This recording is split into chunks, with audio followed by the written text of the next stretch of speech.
One of the big questions out there is, did the Bitcoin train already leave the station? Have we already hit rock bottom in this cryptocurrency bear market? Of course, Bitcoin went down to roughly 15,500. There's no way it could go back down there, right? I mean, we're already up over 30K, and it feels as if inflation is slowly but surely getting better worldwide, especially here in the United States. And it also feels like Bitcoin is primed because it's been down in the dumps for quite some time.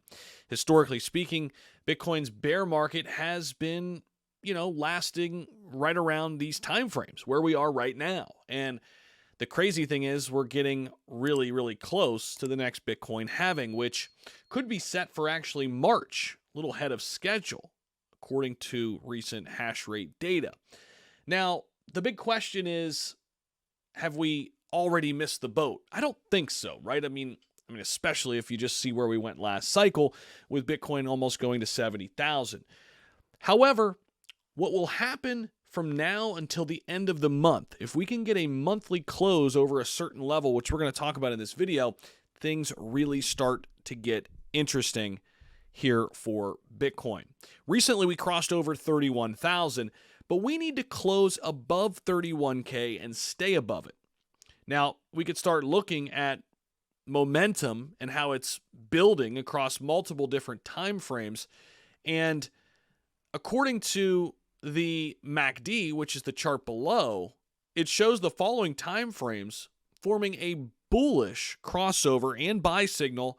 That's all on the 1 day, the 3 day. Pull this over for you. Boom.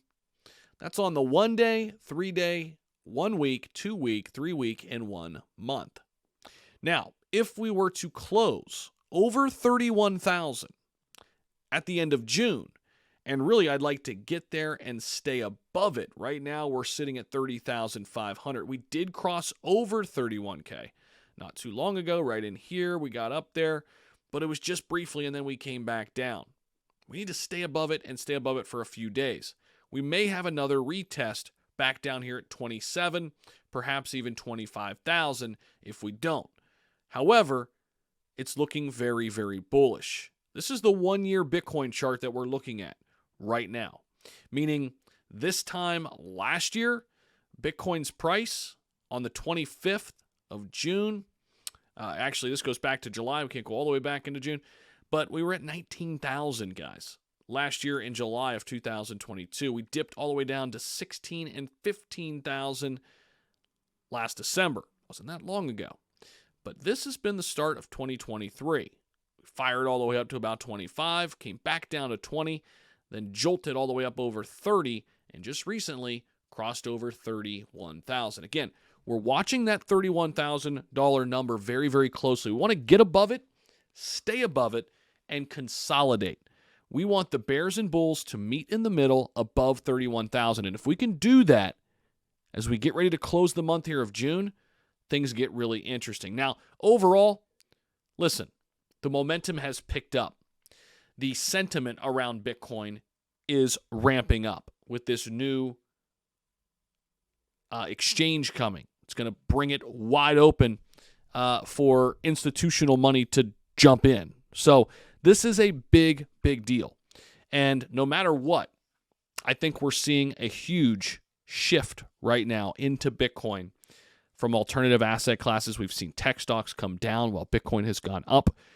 A lot of money shuffling around in the altcoin space, coming back into Bitcoin. And I think we're just at the tip of the iceberg right now, which is bullish for crypto. Because we know as Bitcoin goes, so goes everything else. That's what I've got for you guys. Don't forget to subscribe down below if you like the content. And let me know down below if you do. Smash that like button. That always gives me a heads up. It's crazy. Only 10% of the people smash the like button. So if we could boost that number up, that would certainly help. Appreciate you guys so much. Hopefully you enjoy the rest of your weekend. We'll see you.